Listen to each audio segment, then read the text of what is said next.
Hey everyone, so today I want to break down how I created this beat that's been doing well on my social media and YouTube shorts.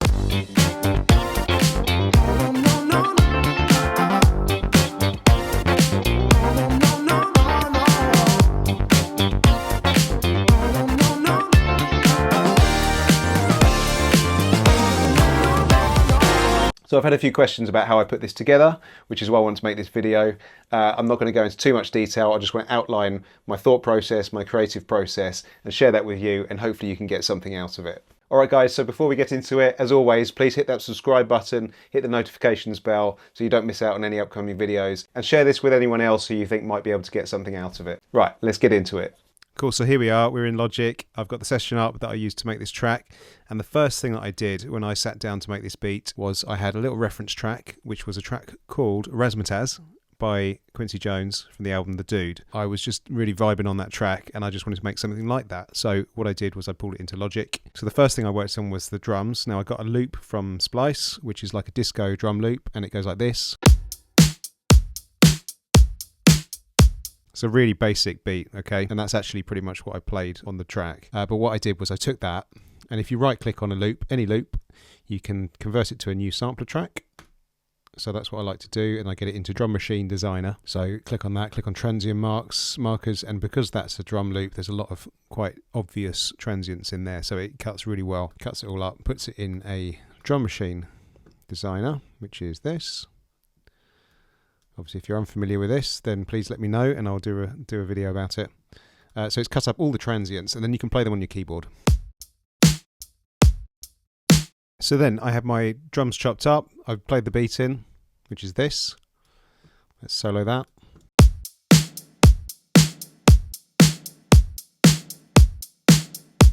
Basically Billie Jean. It's the Billie Jean beat. Very straightforward beat, and I think this is a point worth pointing out. You know, this tune sounds really funky. There's got a lot of groove in it, but all the drums are doing, or the main beat is just that. It's a very simple beat. It's the most simple beat you can get. So, I mean, this is a point I'll come back to later. All the groove, everything else is created by everything that goes around that. Okay. So, you know, the bass, how the bass interacts with that basic beat, how the drums, how the guitar, the keyboards interact with it, and I'll show you how that works. So the next thing I did after that, I've got a drum loop here as well. I didn't add that until a bit later, but this is a similar drum loop. It's got a few different sounds in it, and a couple of sort of a bit more skippy, and it sounds like this. Well, I've actually filtered it out. So if I take the EQ off it, it's a bit quieter because I've mixed it in there, but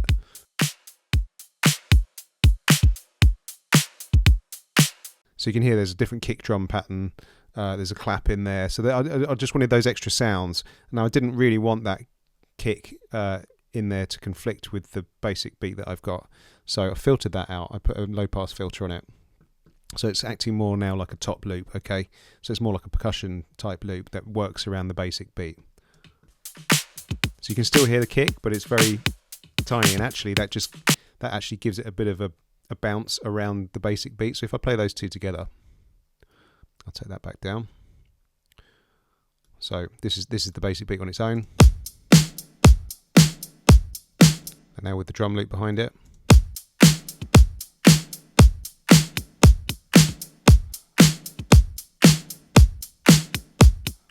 It just gives it a bit more of a groove, you know. You can hear those little kick drums in the background, almost like little ghost notes.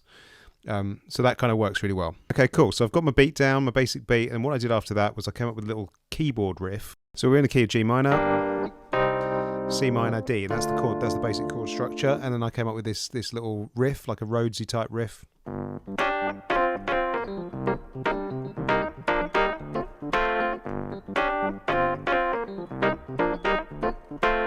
That sort of thing. So I'm not just playing padded chords here, you know, that you can, I mean, that's perfectly valid, but just to try and make the harmony a bit more interesting, I try and write little hooks, little riffs. Okay, so it's all about hooks. This is, you know, write a hook for the keyboard, write a hook for the bass. That's what I love doing, and then try and make all of that work together. So yeah, so that's what I did, and so that sounds like this. And that just repeats 3 times.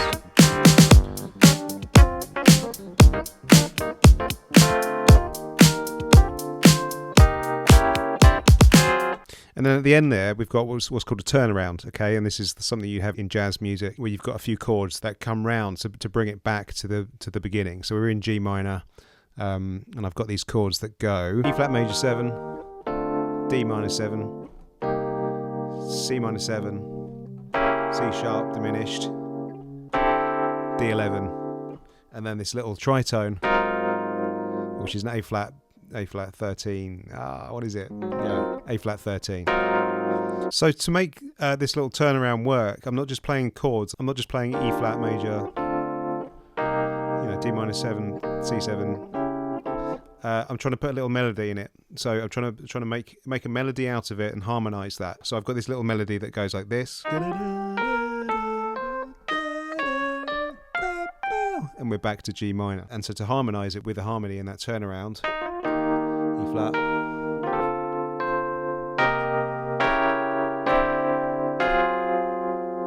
Yeah, so that kind of makes it a bit more interesting at the end of the 8-bar phrase, okay? So this is an 8-bar loop. That's a sort of 2-bar turnaround to bring it back. So you can use turnarounds like that in your own music. I can go into more detail in another video about that. Cool, so I've got drums and I've got keyboards, and I'm really happy with that. So next I want to add some bass in there. So I played a little like funky synth bass line, and that in itself is kind of like a hook. So the bass line I came up with was this.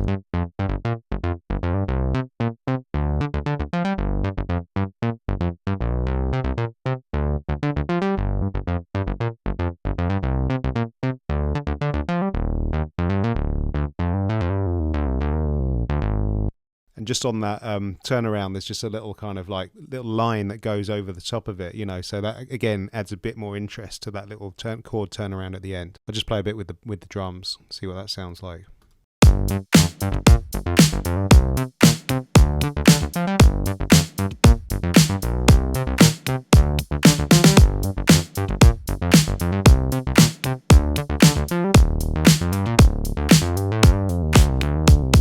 And then that fits really well with the Rhodes part.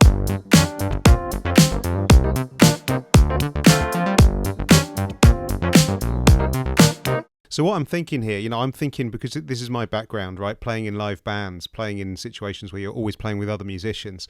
It's almost as if, this is a room full of musicians and they're all playing their individual parts. And that's the way I like to think about things. These aren't just separate instruments. They're not just something that you've programmed in. It's as if real people are playing instruments. It's just I'm doing it all myself. So yeah, that's the way I kind of like to think about it. And so we've got drums, bass, and a bit of Rhodes, a bit of keyboard. And around that, like you can probably see here, I've put in a few fills and crashes and things for the drums just to make them sound a bit more real. Like a crash at the beginning, a reverse crash towards the end to build up a bit of suspense into that turnaround, like here. Little drum fill. I've got a little drum fill that I downloaded, which is just a little 80s kind of drum fill, so I stuck that in there. Little Phil Collins type thing. And I've put in my own drum fills using addictive drums. I like to use addictive drums for sort of live sounding drums, just to make it sound a little bit more live. So I added a little, just to accent some of those.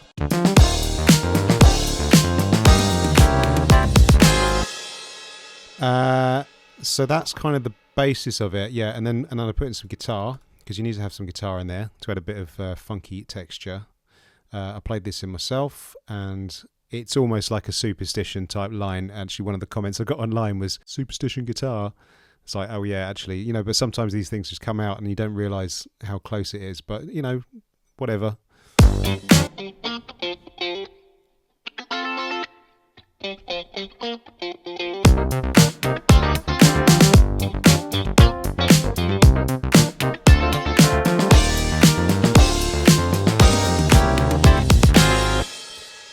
So yeah, same sort of thing, funky Superstition type guitar, and then hitting those chords on that turnaround.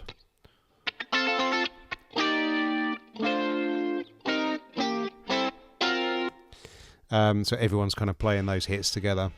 So that's kind of the meat of it. And then I like to just add extra stuff to give it a bit more colour, give it a bit more texture, and kind of fill the sound out a bit more. So the next thing I did was just to accent those chords on the turnaround. I put just a piano sound on there to give it a bit more weight.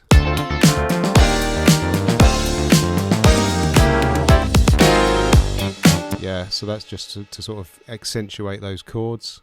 What else did I put in there?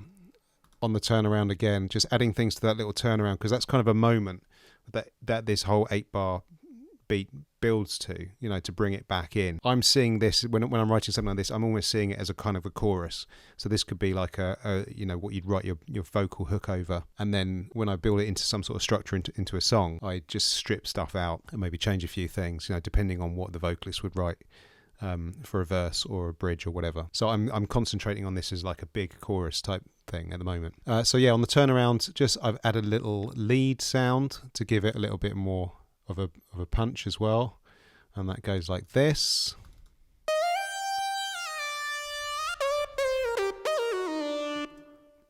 Just playing around those chords, just a little.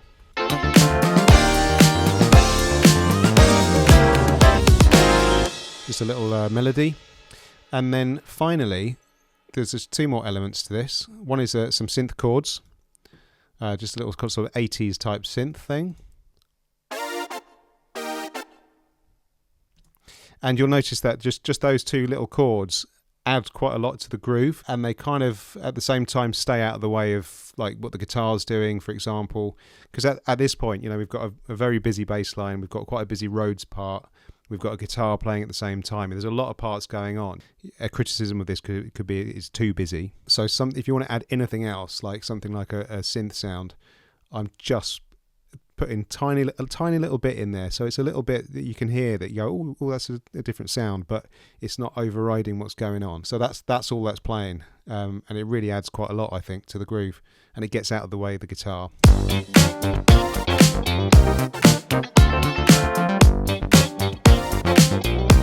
Just repeated pattern, repetition,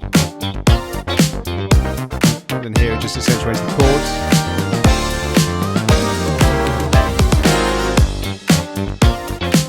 So yeah, it's just adding that extra texture that's a bit higher up in the register, out of the way of the Rhodes and the piano and the guitar. And then the last little bit, just to add a bit of fun. I mean, my idea for all of this is eventually for someone to write something over it, so that hopefully there'll be vocals on it. But I like to, when I'm writing stuff like this, add in little vocal chops and things like that, just to for my ear, I can hear a vocal on it, so I can hear what it's going to sound like with some sort of vocal sound on it. And this isn't by any means what someone would write on it, or what I hope someone would write on it, but it's just a bit of to make it a bit more human, if that makes sense. I don't know if that does make sense, but to me, that's what I like to do. So I added a little vocal chops, and this is from Arcade. I use Arcade for stuff like this with the hooked line that they have, which I think is great. Because you can find something, and it's all pre-chopped up, and you can just play around, you know, and it's all, you can get it in the right key. And this is just for a bit of fun, really. So I came up with a little vocal chop line to go over the top to give it that human element. And so the whole thing sounds like this.